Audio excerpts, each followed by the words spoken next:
Mga kabayan, sa pagkakataong ito ay ating marinig ang BP Sara Duterte sa kanyang pahayag tungkol ito sa pangyayari sa Middle East sa mga kababayan natin, lalo-lalo na sa naipit sa gyera. Pakinggan natin ang sagot ni BP Sara sa tanong sa kanya ng mga banateros. Pakinggan natin mga kabayan para malalaman natin ang sagot ni BP Sara. Pero ngayon, may gerang nangyayari sa Middle East. Pero wala silang plano, VP. Yung mga speeches nila parang sinasabi, magano kayo, pumunta kayo sa safe na lugar, parang kanya-kanya, bahala kayo sa sarili nyo muna.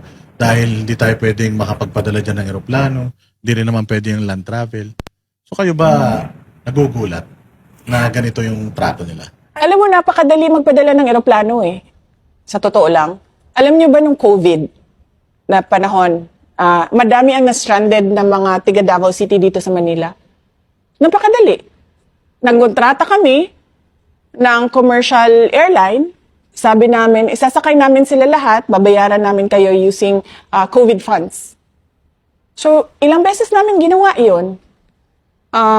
Nangontrata kami sa commercial airlines, lumipad yung commercial airlines, doon sinakay lahat ng na-stranded na tiga Davao City na cleared na magbiyahe or inallow na doon mag-quarantine sa Davao City, nilipad namin. Hindi lang 100, hindi lang 200 na mga individual ang nilipad namin noong panahon na yon. At hindi lang mga tiga Davao City. Meron pa kaming iba na kapitbahay lang ng Davao City pero sabi namin, sige sumakay na kayo, basta mag-quarantine lang kayo according to sa sinabi ng doktor dito sa labas ng Davao Airport. Tapos pwede na kayong magsiuwian kung saan. Hindi ganyan kahirap magpadala ng eroplano kung saan mo gusto kumuha or mag-rescue ng tao. Kaya lang, VP, sarado ang airspace. Tsaka baka daw pabagsakin yung eroplano.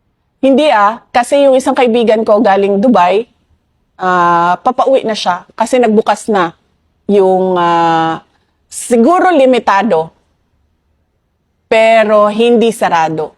Kasi yung kaibigan ko, papauwi na siya ng Pilipinas. Commercial flight siya. Meron po bang planong OVP para tulungan ng mga OFW natin? Meron kaming point person, meron kaming tao sa Office of the Vice President na itong tao na ito in charge siya sa mga tinatawag na parallel groups. Dating campaign support groups na naging ngayon ay mga supporters pa rin ko at ng Office of the Vice President na nasa iba't ibang lugar. So tinatanong namin sila, yung mga nasa Middle East, meron ba sa inyo ang gustong umuwi? Kasi baka meron kaming matulong sa inyo sa pag-uwi ninyo once meron ng magbukas na commercial flights kung saan man kayo. Handa ang OVP din tumulong. Yes, limited yung capacity namin na tumulong. Pero handa kami na tumulong doon sa mga gusto talagang umuwi. So far, tinatanong ko yung tao namin sa Office of the Vice President, tinatanong ko siya kung meron ba nagsabi sa kanya na gustong umuwi, kailangan ng tulong. Lahat daw nagsasabi na ay nilang umuwi kasi wala silang uuwian dito sa administrasyon ni BBM. Walang trabaho na maibibigay sa kanila. At paano na lang daw yung mga anak nila magugutom. Pero sinabi pa rin namin na kung meron man gustong umuwi, ay ipaalam sa kanya at hahanapan namin ng paraan paano kami makatulong sa kanila para mabalik sila dito sa Pilipinas. Alam mo, nahihiya talaga ako sa mga kababayan natin dahil nakita nyo naman yung ilang oras natin na pinag-uusapan na impeachment at panggagago ng mga miyembro ng House of Representatives na ang daming mga kababayan natin na mas malaki pa yung problema nila ba? Tulad niyan, naiipit sa gyera, hindi alam kung anong mangyayari sa mga susunod na araw, nag-aalala sa kaligtasan nila. Yung mga kababayan natin na walang trabaho, nandito sa Pilipinas, walang trabaho, walang oportunidad. Mga negosyo ng mga businessman dito sa Pilipinas, bagsak, walang kita. May kita man, sobrang liit. Nagugutom natin ng mga kababayan. Ang dami nun.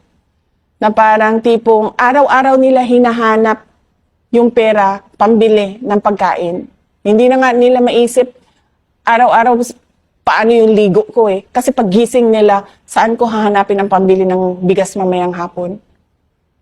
Ang daming, yung mga nagkakasakit, sobrang dami nun na hindi nila alam saan nila kukunin yung pang-chemo therapy nila. Ayun nga mga kabayan, napakinggan natin ang naging pahayag ni BP Sara tungkol sa pangyayari sa Middle East, lalong-lalo na sa mga naipit sa gira ng ating mga kababayan, mga OFW.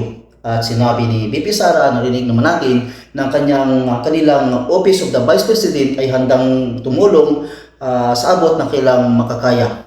Ay dahil limited lang, dahil pangalawang pangulo lang siya. Dahil talagang lubos na talagang may malaking maitulong ay talagang ang pangulo dapat.